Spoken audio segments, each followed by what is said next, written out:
কাকি তার যৌবনকালে বিধবা হয়েছিলেন। আমার বাবা মা দয়া করে তাকে আমাদের সঙ্গে থাকার সুযোগ দিয়েছিলেন। একদিন তাড়াহুড়ো করে গোসল করার জন্য আমি তার বাথরুম ব্যবহার করতে গেলাম। দেখি কাকি ঘুম থেকে উঠে চুল ঠিক করছেন। আমাকে দেখে তিনি মুচকি হেসে বললেন, তোমার বাথরুমে কি সমস্যা হয়েছে? আমি হেসে উত্তর দিলাম, হ্যাঁ, তাই তোমার বাথরুম ব্যবহার করতে এলাম। আমি বাথরুমে ঢুকতেই দেখি দরজার ছিটকানি খানিকটা ভাঙা। একটা অদ্ভুত অস্বস্তি হলেও তাড়াহুড়োর কারণে গুরুত্ব না দিয়ে ভেতরে গিয়ে দরজা হালকা বন্ধ করে গোসল শুরু করলাম। পানি গড়িয়ে পড়ছিল আর আমি ধীরে ধীরে শান্তি অনুভব করছিলাম। গোসলের ফাঁকে চোখ পড়ল কাকের কিছু পরনের কাপড় পাশেই রাখা। হঠাৎ করেই মনে হলো কাকি আমাদের সবার জন্য কত কাজ করেন। গোসল শেষে যখন বের হলাম দেখি কাকি বাইরে বসে আছেন। পাতলা একটা নাইট ড্রেস পরে তিনি চুল বাঁধছিলেন। তার চেহারায় ছিল এক ধরনের প্রশান্তি যা আমি আগে কখনো এত গভীরভাবে খেয়াল করিনি। সেদিন তাকে ভীষণ সুন্দর লাগছিল। কাকির বয়স তখন খুব বেশি ছিল না, কিন্তু তার শরীর কিছুটা ভারী হয়ে গিয়েছিল, যা তাকে আরও আকর্ষণীয় করে তুলেছিল। যখন বাইরে যাচ্ছিলাম তখন মনে হলো তিনি আমার নাম ধরে ডাকছেন। আমাকে তার কাছে বসিয়ে বললেন, তুমি আমাকে বন্ধু মনে করো, লজ্জার কিছু নেই। যদি তোমার কিছু প্রয়োজন হয় আমাকে জানাবে। তার কথা শুনে আমার মন যেন আনন্দে ভেসে উঠল। সেদিন রাতে আমি তার কথাগুলো মনে করতে লাগলাম। রাত 2টোর সময় আমি তার রুমের দিকে পা বাড়ালাম। তাকে সেই নাইট ড্রেসে দেখে আমার মন পুরোপুরি মুগ্ধ হয়ে গেল। সে আসলেই খুব সুন্দর ছিল। যখন আমি এসে পৌঁছলাম, কাকে বললেন, তোমার আসতে এত দেরি হলো? আমি অপেক্ষা করছিলাম তোমার জন্য। আমি মৃদু হেসে বললাম, হ্যাঁ, কিছুটা সময় লেগে গেল। কাকি বললেন, আমি জানি তুমি কি পছন্দ করো। তারপর তিনি দরজা বন্ধ করলেন এবং আমাকে বললেন, এসো, আমাদের একটু কথা বলার সময় হলো।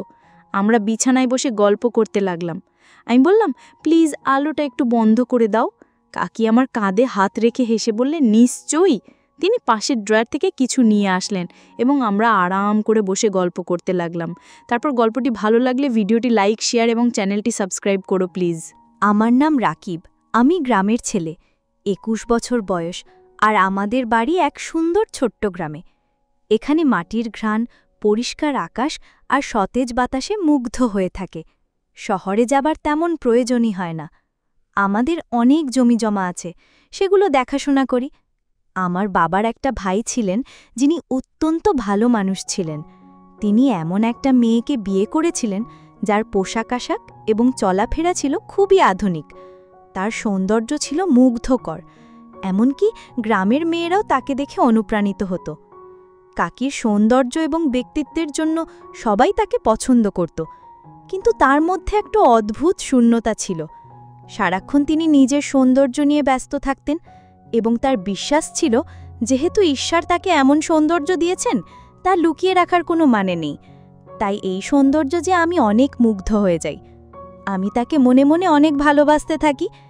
এই সৌন্দর্য দেখে গ্রামের অনেক মেয়েও তার মতো সাজগোজ করার চেষ্টা করত। আমি কাকির সাথে প্রায় গল্প করতাম আর মাঝে মাঝে কাকির সঙ্গে বিয়ে নিয়ে কথা বলতাম। যখন কাকার বিয়ে হয় তখন বিয়ের রাতে সব আয়োজন ঠিকঠাক করতে আমি নিজেই তদারকি করছিলাম। সেই সময় কাকি ছিলেন আনন্দে ভরা, তার চোখে ছিল সুখের ঝিলিক। কিন্তু বিয়ের ঠিক 1 বছর পর ভাগ্যের নির্মম পরিহাস ঘটে। কাকা হঠাৎ আমাদের সবাইকে ছেড়ে চলে গেলেন। এই আকস্মিক দুর্ঘটনা কাকির জীবনে এক গভীর শূন্যতা তৈরি করল। তিনি ভীষণভাবে ভেঙে পড়লেন, কারণ কাকা চলে যাবার পর তার জীবনে আর কেউ রইল না।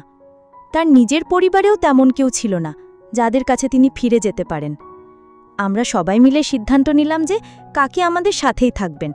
তাই বাড়ির ওপরের অংশটা পরিষ্কার করে তাকে থাকার ব্যবস্থা করে দিলাম।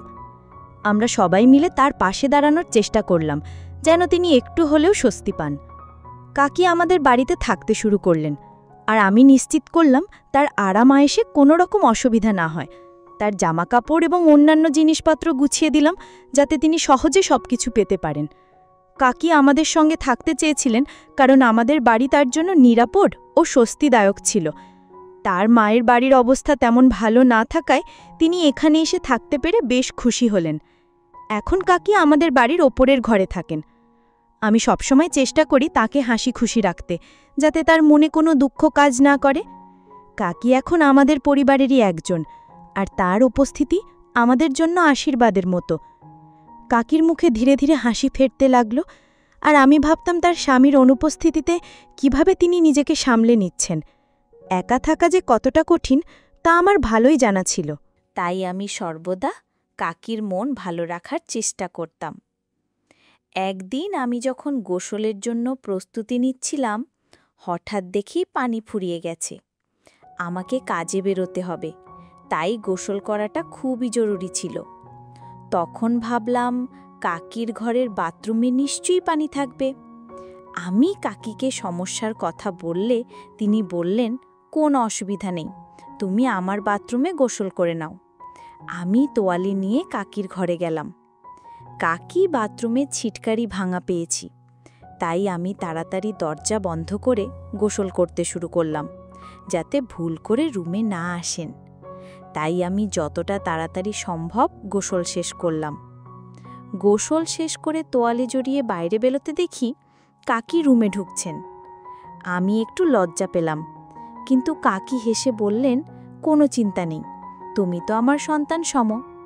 কাকির মুখে একটা মমতা ছিল, আর আমি অনুভব করলাম তার চোখে যেন একটা বিষণ্ণতার ছাপ। তার মন ভালো করার জন্য আমি বললাম, আপনি দুঃখ করবেন না, আমরা সবাই আপনার সাথে আছি। কাকি আমাকে ধীরে ধীরে বললেন, তুমি আমার খুব আপন। কাকি আমার হাত ধরে বসালেন এবং বললেন, তোমার ভালোবাসায় আমি খুশি। আমি তার পাশে বসে রইলাম, আর কাকি বললেন, তুমি আমার জন্য অনেক কিছু করেছ, তোমাকে আমি আশীর্বাদ করি। তার কথায় একটা শান্তি ছিল, এবং আমি বুঝতে পারলাম কাকির জীবনের শূন্যতা পূরণ করতে হলে তাকে মন থেকে খুশি রাখতে হবে।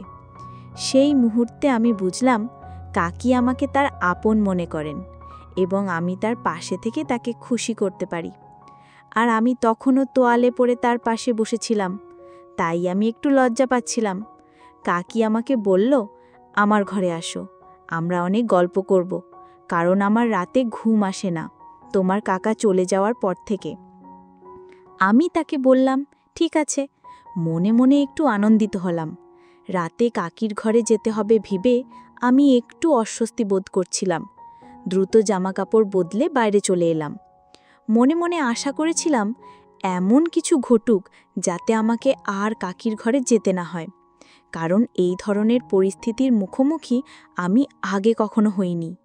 সেদিন রাতে হঠাৎ কিছু অতিথি চলে এলেন। আমার কাকাতো বোন বিনিতা এসেছিল, যার শিগগিরই বিয়ে হবে। সে কাকির কাছ থেকে ফ্যাশন টিপস নিতে এসেছিল। আমি তখন অবাক হয়ে গেলাম যখন কাকি বললেন, বিনিতা আমাকে ফ্যাশন টিপস দিতে শুরু করুক। কথা শুনে আমি কিছুটা অপ্রস্তুত বোধ করছিলাম। আমার কিছু বলার আগেই কাকি হঠাৎ আমার হাত ধরলেন, যা দেখে আমি ভীষণ অবাক এবং কিছুটা আতঙ্কিত হয়ে পড়লাম। কাকি টেবিলের ওপরে ছিলেন, তাই এই ঘটনা অন্য কেউ দেখেনি। এটি আমার জীবনে প্রথমবার ছিল যখন কোনো মহিলা আমার প্রতি এমন আচরণ দেখিয়েছিলেন। আমি চেয়েছিলাম না যে সবার সামনে কোনো ঝামেলা হোক, তাই কাকির হাত সরিয়ে শান্তভাবে ওয়াশরুমে চলে গেলাম। সেই দিন বাড়িতে আমার বাবা মাও ছিলেন না, তারা অন্য একটি বিয়েতে গিয়েছিলেন। আমি ভাবছিলাম কিভাবে পরিস্থিতি সামলাবেন। ওয়াশরুমে ঢুকে হঠাৎ কাকির কণ্ঠ শুনতে পেলাম। তিনি যেন আমার কাজিনদের সঙ্গে গল্প করছিলেন। তার স্বাভাবিক আচরণ দেখে মনে হলো যেন কিছুই হয়নি। কাকি বলছিলেন, আমার যৌবনের দিনগুলো বৃথা যাচ্ছে, এটা যেন আমার কপালে লেখা ছিল। আমার কাজিন কাকিকে বলল, তুমি তোমার জীবনের পথে এগিয়ে যাও, সারা পৃথিবী পড়ে আছে, ভালো কোনো জীবনসঙ্গী পেলে জীবনে সুখ পাবে। এই কথাগুলো শুনে আমি চিন্তিত হয়ে পড়লাম। মনের মধ্যে নানা চিন্তা ঘুরপাক খেতে লাগল। সকালে বাড়ি ফিরে এসে জানলাম কাকি আর আমি তখন বাড়িতে একাই আছি। কাকি তখন লাল রঙের পোশাক পরে বসেছিলেন। কাকিকে অনেক সুন্দর লাগছিল। আমি তার দিকে অনেকক্ষণ চেয়েছিলাম। হঠাৎ কাকি জিজ্ঞেস করলেন, কি দেখছ? আমি থমকে গেলাম। কাকিকে বললাম, কিছু না, শুধু তোমার কথা ভাবছিলাম। আমি কিছু বলতে পারলাম না, শুধু চুপচাপ তাকিয়ে রইলাম। পরের মুহূর্তে কাকি আমার হাত ধরে ফেললেন। আমার মুখে ঘাম পড়তে লাগল। আমি জানতাম না তিনি এখন কি করতে চান। আমি ভয়ে বললাম, কাকি প্লিজ, এমন কিছু করবেন না। আমি তোমার থেকে অনেক ছোট, আর এখন তো কাকাও আমাদের সাথে নেই। কাকি মাঝে মাঝে আমার নাম ধরে ডাকলে মনে হয় ভালো লাগে। তার নাম কবিতা। কাকির মুখে একটা মিষ্টি হাসি ফুটে উঠল, যা দেখে আমিও অবাক হয়ে গেলাম। আমি জানি না সে কেন এমন আচরণ করছিল। কিছুক্ষণ পর সেটার ঘরে ফিরে গেল, কিন্তু সেদিন আমি খুব খুশি ছিলাম। মনে হচ্ছিল আমাদের মধ্যে একটা বিশেষ বন্ধন তৈরি হয়েছে। পরের দিন মা আর বাবা বাড়িতে ফিরে এলেন, আর আমি জানতাম কাকির সাথে সময় কাটানোর সেই আনন্দের মুহূর্তগুলো হয়তো আর আগের মতো হবে না। সপ্তাহগুলো এভাবেই কেটে যাচ্ছিল, কিন্তু কাকির আচরণে কিছুটা পরিবর্তন লক্ষ্য করতাম। মাঝে মাঝে সে আমার খুব কাছে এসে দাঁড়াত, আবার কখনো আমাকে ইঙ্গিত করত তার পাশে বসতে। আমরা যখন একসঙ্গে থাকতাম তখন মজা করতাম, আড্ডা দিতাম, কিন্তু সবকিছুই সবার থেকে গোপনে করতাম, যেন কেউ কিছু বুঝতে না পারে। একদিন কাকিকে দেখে আমি অবাক হয়ে গেলাম। কাকির জন্য অপেক্ষা করছিলাম। বাবা বললেন কাকিকে নিয়ে আসতে। আমি নিচে অপেক্ষা করছিলাম, আর তখনই দেখলাম সবাই বাইরে চলে গেছে, শুধু আমি আর কাকি ঘরে আছি। কাকি তখন একটা সুন্দর কুর্তি পরেছিলেন, যা তাকে খুব মানিয়েছিল। আমি কাকির দিকে তাকিয়েছিলাম, আর সে হেসে বলল, রাকিব, তুমি জানো আমি অনেক খুশি।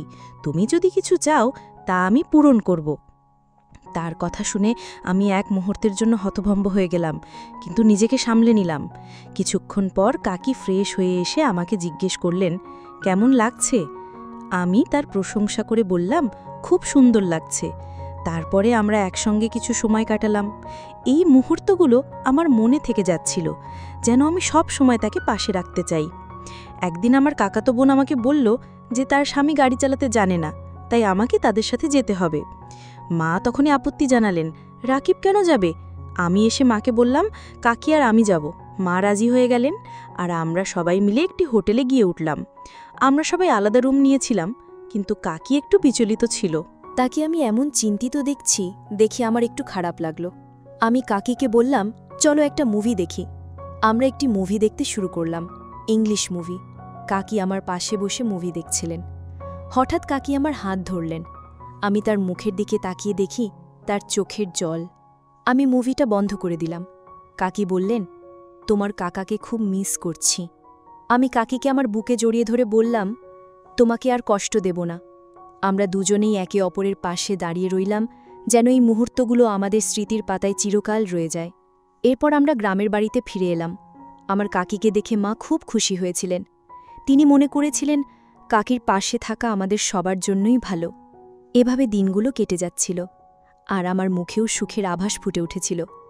বন্ধুরা মাঝে মাঝেই আমাকে নিয়ে হাসি ঠাট্টা করত, কিন্তু আমি কখনো তাদের জানাইনি কেন আমি এত খুশি।